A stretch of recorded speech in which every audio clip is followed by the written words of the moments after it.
Crespo is one of the hosts for Let's Talk Football, the Round Table. And Let's Talk Football Ladies Takeover.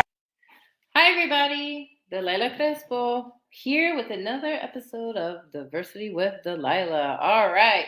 So, seasons ago, I mentioned the all-around athlete that was Jim Thorpe. I mean, he did everything. You can find that episode in the Let's Talk Football YouTube channel. It was one of the first people I covered. But here we go with Joe Big Chief Guyon, out of the shadow of Jim Thorpe. Now, both of these men were Native Americans from different tribes, and they played at the same time. And Jim Thorpe, of course, got a lot of glory and recognition. But Joe Big Chief Guyon was also very well known in this time period for his athleticism, but we probably don't know who he is. And so let's bring him to the forefront and to the light. I'm going to say that these men did not hate each other. They understood the importance of what they were representing, because then and now, right? First Nations people know. They knew then and they knew now as the stereotype that people often had, the imagery that they had of Native Americans, First Nations people. And so they knew how important it was to represent that on the field, right? So, all right. So let me tell you a little bit more about Joe Big Chief Guyon.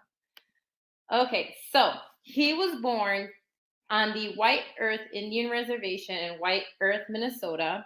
He's a First Nations NFL player from the Chippewa Ojibwe tribe. Guyon attended and played college football at Carlisle Indian Industrial School. That's also the same school that Jim Thorpe played at. Again, this is kind of where the connections start.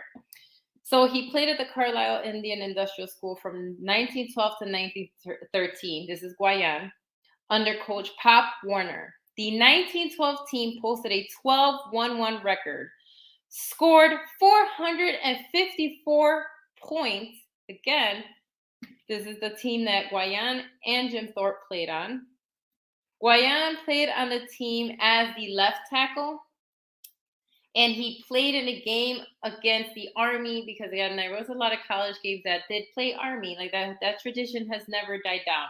And he played against future U.S. President Dwight D. Eisenhower, because I don't know if a lot of you follow history the way that I do, but Dwight D. Eisenhower loved sports, and he's always known as the guy that played college football and things like that. But anyway, I digress. Go back to Guyon.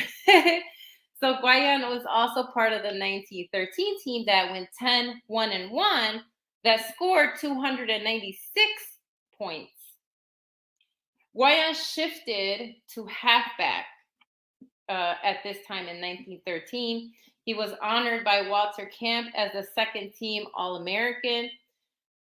Guyon then went on and played at Georgia Tech from 1917 to 1918 under Coach John Heisman. That name better sound familiar, because, hello, the Heisman Trophy, right?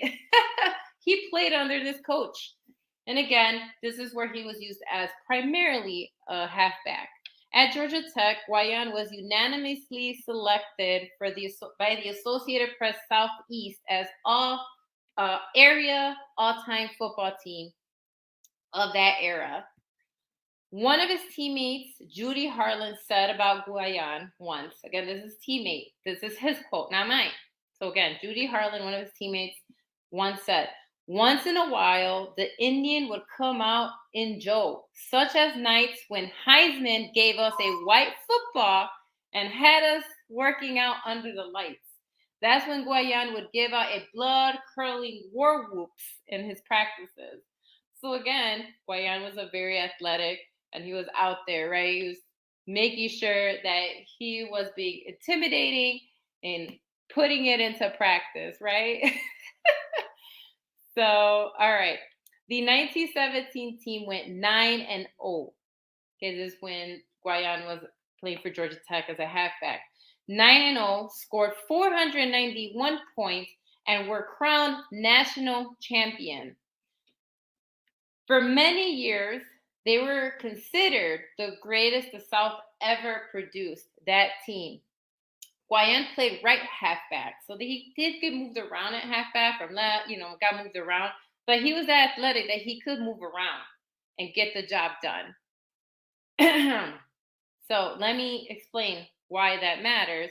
Guyon played right halfback where he was the team's power back and best passer.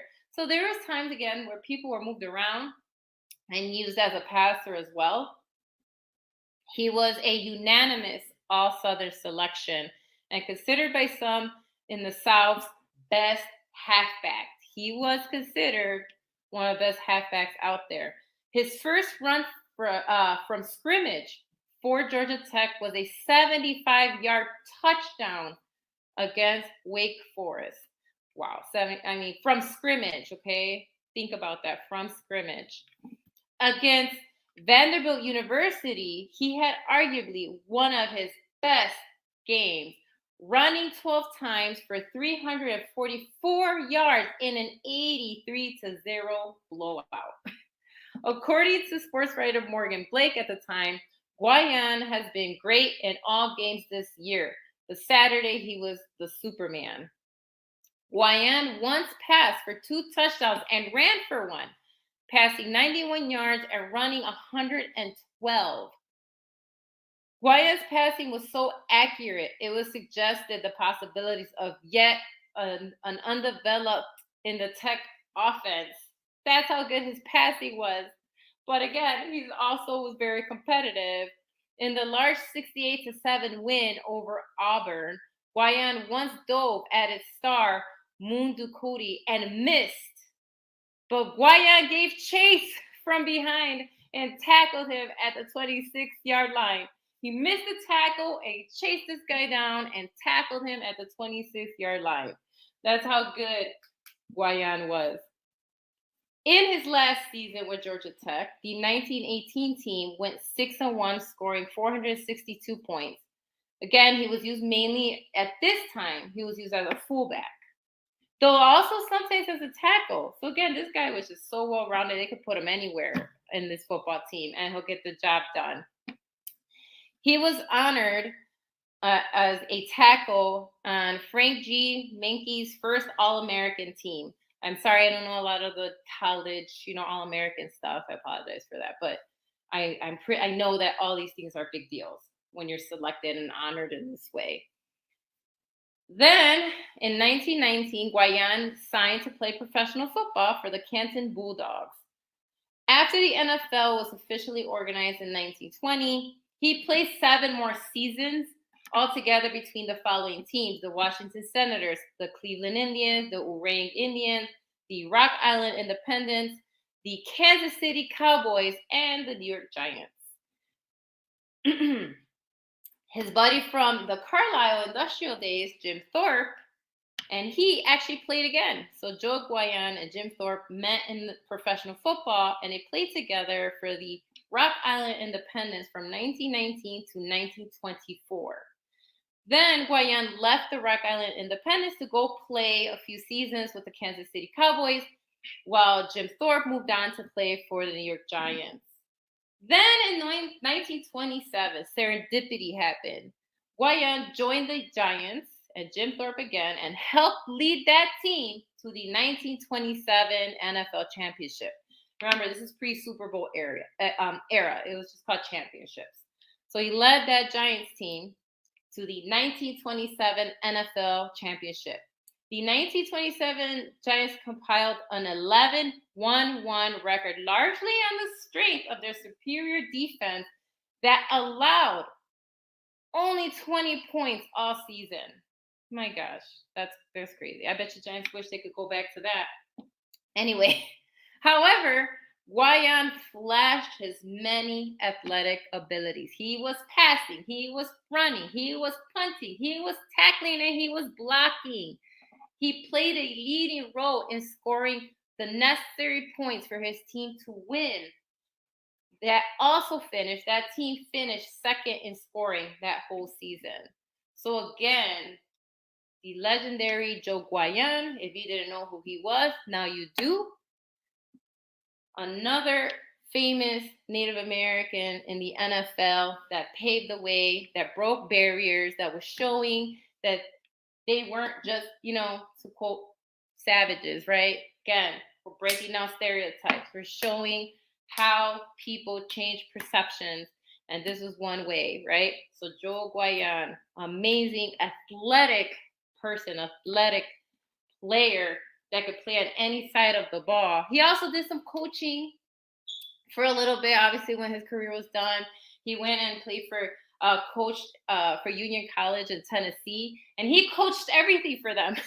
He coached football, baseball, all the sports, because he just kind of knew everything, He had a short minor league career as well in baseball, where he also did really well.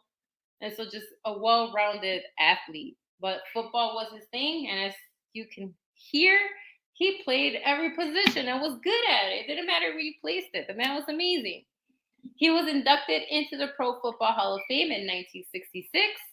He was also inducted into the College Football Hall of Fame in 1971. I hope you liked learning about Joe Big Chief Guyon and how it wasn't just Jim Thorpe running around doing amazing stuff. We also had Joe Guyon, his counterpart over there. And so thank you. And until next time, this was another episode of Diversity with Delilah. Yeah.